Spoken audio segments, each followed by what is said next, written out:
Hello, everybody. It is Friday, December 19th. Welcome back to the Nick Watkins Show. I'm Nick Watkins. Let's get into it. Apologies for the late interruption. I had a chance to record in the morning, but it was only like a 6 minute window, 5 or 6 minute window, and there's a lot to talk about today. So I thought it would be better, it would be smarter to save it for after work. 'Cause I didn't want to be late, and I wanted to talk in depth about a whole bunch of stuff that happened last night and is happening right now. So we'll start with what the big game was when I was hyping up all episode yesterday. The Seahawks and Rams Thursday night football showdown. And this game, guys, it lived up to the hype that I was putting on it. This game was a roller coaster, fantastic finish game. The Seahawks ended up winning this game 38-37. We'll talk about what happened in the game, what it means for these two teams, and what it means for the 49ers. So let's jump right into this. The game started out, it was pretty much the Rams in control.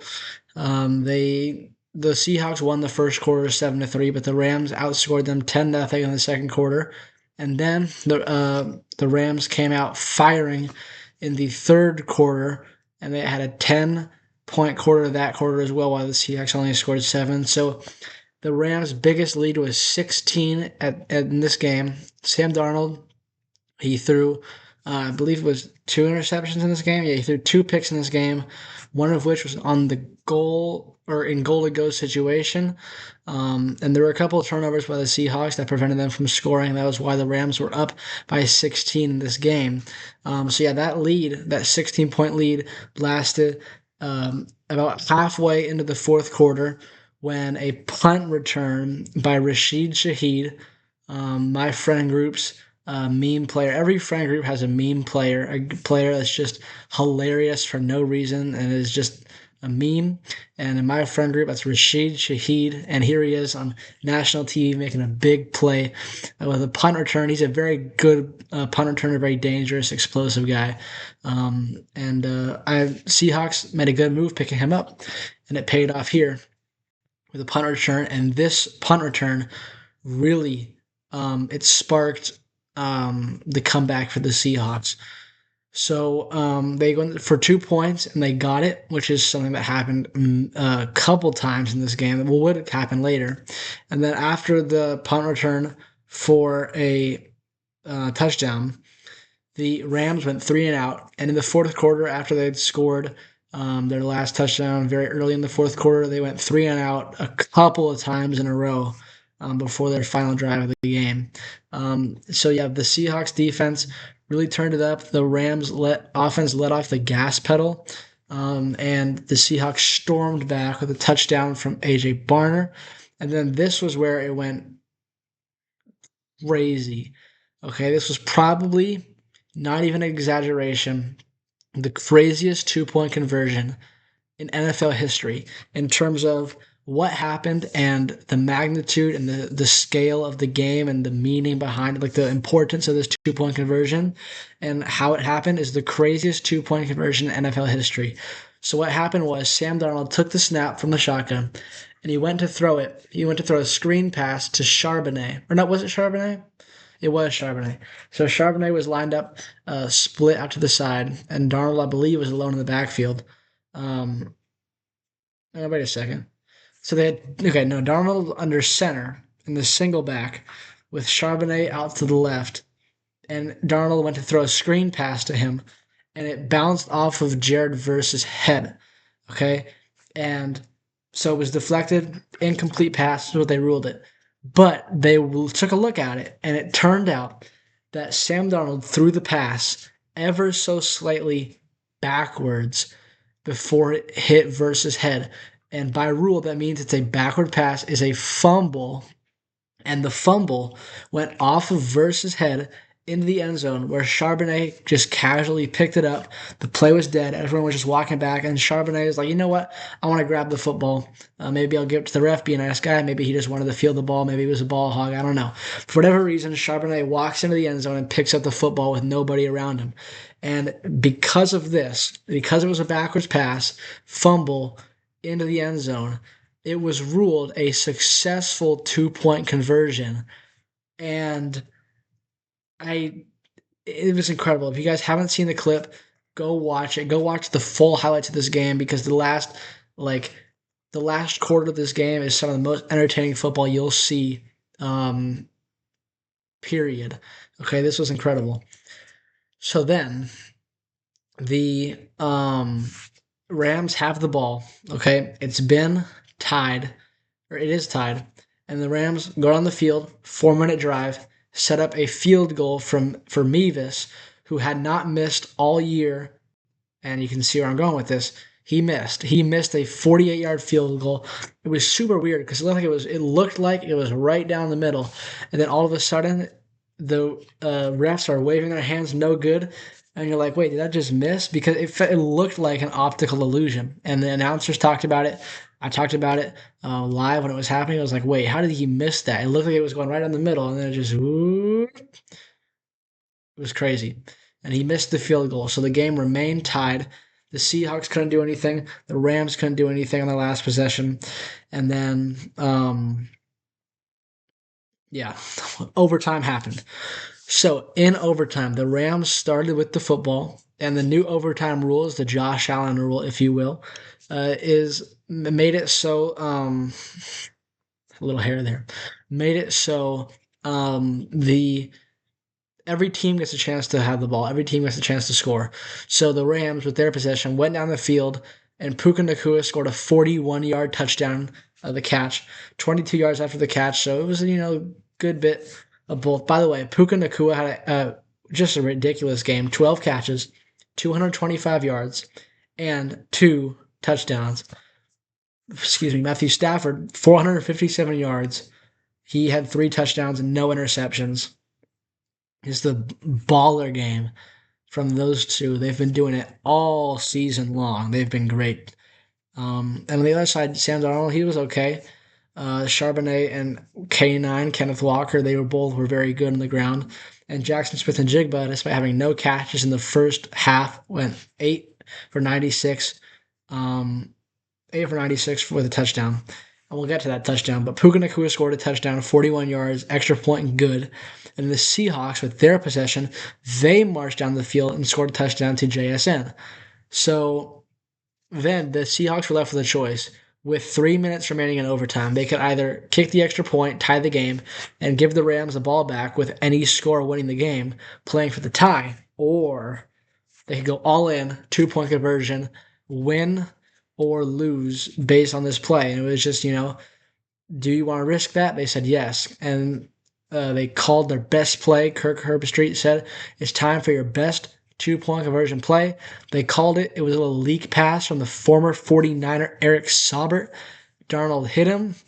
2-point conversion success. Seahawks win the game of the year. There might be games better than this in the future. We don't know. Hopefully that's the case. But if there are, realistically, this is probably the game of the year. National television, huge stakes, 2 really good teams, and the ending overtime, just such a great game. And this means a ton, okay? So that's what happened in the game.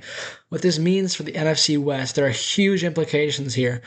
For the Seahawks, they have now clinched the playoffs. They are 12-3, first in the West, first in the NFC, period, okay? And they have 2 games to go. The Panthers, and then at San Francisco, at us. And if they win both those 2 games, boom, 1 seed, bye. Okay? The Rams, because they lost to the Seahawks, who are an NFC West opponent, or division, they belong in the NFC West. That means the Rams' path to the 1 seed has been, shaken up. They no longer control their own destiny. They could have gone 2-1, but the loss had to have been to Atlanta. But because they lose to an NFC West team, then that opens the door for the Seahawks to have the ability to control their own destiny. So the Rams are still in a very good spot. They are 11-4. They are 5th in the NFC, and as it stands, they would go to Tampa Bay. But right on their heels, with a chance to tie them and actually, move into 5th, are the San Francisco 49ers, who play the Colts on Monday night. So what this means for us 49ers, It means if we win out, we win the West and we get the 1 seed. So this Rams loss has really opened up a window for us, as the path is there. All we got to do is just win. Now, with that being said, those are three really tough games we have to win. The Colts are a good team. Obviously, they had their problem at the quarterback position with Daniel Jones going down. But with Philip Rivers and our seemingly lacking pass rush, this is going to be a tough game on Monday night in Indianapolis. It's going to be loud. Tough game on ESPN Monday Night Football. Now, on Sunday night in Week 17, the Chicago Bears come to Levi's. And although night games at Levi's are incredible, we'll definitely have home field advantage there. The Bears are a really good team this year as well, and it's going to be tough to beat them. And finally, in order to win out, we will have to beat the Seahawks at home. And the Seahawks, we beat them before, but they've improved. We've gotten really hurt. You don't know. This is gonna be a tough challenge. Okay, it's possible. It's gonna be hard though. But if we can do it, it's gonna make everything so worth it. It's gonna feel so great, so gratifying. I can't wait for these next 3 weeks of football. The NFC and the AFC, for that matter, are super close. I mean, razor thin. It's going to be so much fun down the stretch for the National Football League. I can't wait.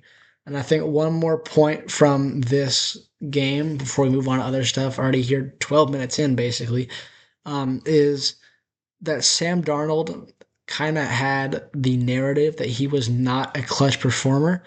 And he did throw 2 picks in this game, and it could have easily gone the other way. But Sam Darnold showed up in a primetime game when it counted, did a good job. You remember last year, Week 18, when he was in Minnesota, it looked awful. Wild card game against the Rams, he looked awful. Then he comes to Seattle, that Week 10 game, the crucial one in SoFi, looked awful, threw 4 interceptions in that game. And in this game, he wasn't perfect by any means, but he was good enough, and he got the job done. So Sam Darnold, former 49er, I like him. I think he's a good player. Wish him success. Not team success, though, because the Seahawks are his team. So that's that. We have football tomorrow. We'll talk about that tomorrow. We got a lot more to talk about, though, and we are so far into it, and we're barely scratching the surface. The Golden State Warriors played last night, lost to the Phoenix Suns 99-98. And what hurts most about this loss is not the way it ended, which was a walk-off free throw. With zero point 0.4 seconds to go, there was a foul on Moses Moody on Goodwin of the Suns. Jordan Goodwin, he missed the first one but hit the second one, and that ended the game. It's the fact that Jimmy Butler scored 31 points in this game, and yesterday's episode I said it was maybe if Jimmy steps up, if Jimmy plays like playoff Jimmy, then we should be winning these games easily. The problem was playoff Jimmy showed up, but Steph was nowhere to be found. With that being said, he did have 9 points and 7 assists. He did have 15 points. He had 7 free throws. He was 3 for 13 shooting and 2 for 9.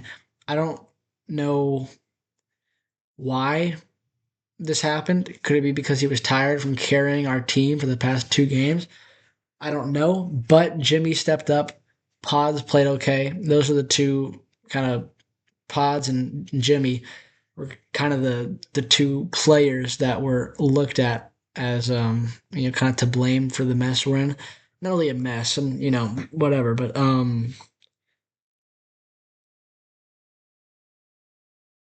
Steph Curry, 15 point. I mean, obviously he still contributed. He had 9 boards, 7 assists, 15 points. It's not a bad stat line, but for Steph Curry, that's not good enough. Okay, and I think you could look at this with the silver lining that, it looks like Jimmy's back. And so this is obviously, it's an off game for Steph. Okay, well, that's obviously this is not going to happen every game. He's going to score 20, whatever. He's not going to be shooting 23%. It's not happening in the future. And if it does, it's going to be like 2 times for the rest of his career. Okay, but it's the silver lining would be Jimmy Butler looks great. Pods looked okay. And Steph, he will get back to playing like Steph Curry in the next game. But this game hurts because the Suns are our divisional opponent. They are seventh in the West. Meanwhile, we are eighth. No, we're ninth. We just got caught by the Grizzlies. That makes it hurt even more. And we needed this game. We didn't need this game. We really could have used this game to get back to 500. Instead, we're 13 and 15. Our next game being on Saturday. Oh, look at that! It's against the Suns. Oh, that's funny. This time it's at home, so it's a little bit different. But so we'll talk about that game tomorrow. But yeah, it definitely stings a little bit. Just the way it ended, and also adding insult to injury, Steph's performance, and also Jimmy playing. Jimmy played great in this game. Okay, he was 31 points. So if we can just combine the two things, if Jimmy can play like that and Steph can shoot the ball better, we'll win, no problem. It's just in this game we weren't able to do that because Steph didn't play well. So 16 minutes in, we'll stop that. It's very frustrating to talk about. Obviously, I believe we can turn this around, and I think we are going to. It's just we got to sit with this loss for a little bit, and hopefully we come out hungry in tomorrow's game. And then yesterday, the Sharks also played, lost to Dallas Stars 5-3. And it's kind of like what I talked about yesterday. So we could have won this game and we would have been like, wow, we're a contender. But we lost. And we can kind of say, that's a really good team. The Stars are 23-7-5, second in the West. But if we are legit and we want to be legit and we want to make the playoffs and go on a run in the playoffs, we're going to have to beat good teams. That's the reality of the situation. That's the way it works. So we can't just kind of throw our hands up and say, well, they were a good team, so, I guess we weren't going to beat them. But, sometimes we're going to have to win against good teams. And we have this year. We've done that for the most part. In the Devils, the Avalanche, we beat all those guys. But in Vegas. Have we beat Vegas? I don't know. But, yeah, so we're going to have to beat some good teams eventually. But this game, it's like, well, Stars are a good team, but you can't use that as a crutch, as an excuse every time. So we'll kind of shrug it off, whatever, and look to tomorrow against the Kraken. So hopefully we can win that game at home. Baseball news. It's a good thing I did wait actually because there was a big move that happened in the MLB. There was a 3-team trade. I think it's very, very interesting. Brandon Lowe got dealt from the Rays to the Pirates, along with Jake Mangum and Mason Montgomery. I think the big name obviously is Brandon Lowe. He's a great second baseman. Second basemen in MLB are not that good right now. There aren't any standouts aside from Ketel Marte and Gleyber Torres. You can kind of throw it up there. Brandon Lowe is a top 10 second baseman, maybe top 5. I don't really know who's there. Second base is a weird position. But Brandon Lowe is a very good player. And I think we'll get to that. We'll get to that point in a sec. The other team involved in this deal were the Astros. The Astros got only Mike Burrows, and they gave up Jacob Melton and Anderson Brito. Jacob Melton is the number 2 prospect in the Astros system. He's a top 100 prospect, and Brito's number 9 in the Astros farm system. Jacob Melton is a good prospect, and the Rays got him. But I think the winner of this deal, the loser is probably the Astros. Even though they got a decent pitcher in return, they probably gave up too much for that. The Rays got some prospects, but the Pirates won this deal, getting Brandon Lowe just by himself. I mean, he's a great player. But I think this actually is very telling as to what the Pirates are thinking and what their mindset is. Obviously, they have Paul Skeens, generational talent on the mound.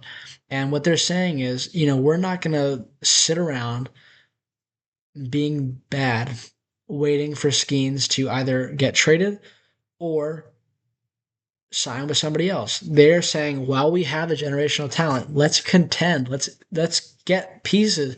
They were going after Kyle Schwarber. They gave him an offer. Obviously, they didn't get him because of the Pirates. But instead, they did like the Giants did. Can't sign the big guy. Let's go out and trade for somebody else. Obviously, it's not Rafi Devers, but Brandon Lowe is a good start. He's a great second baseman.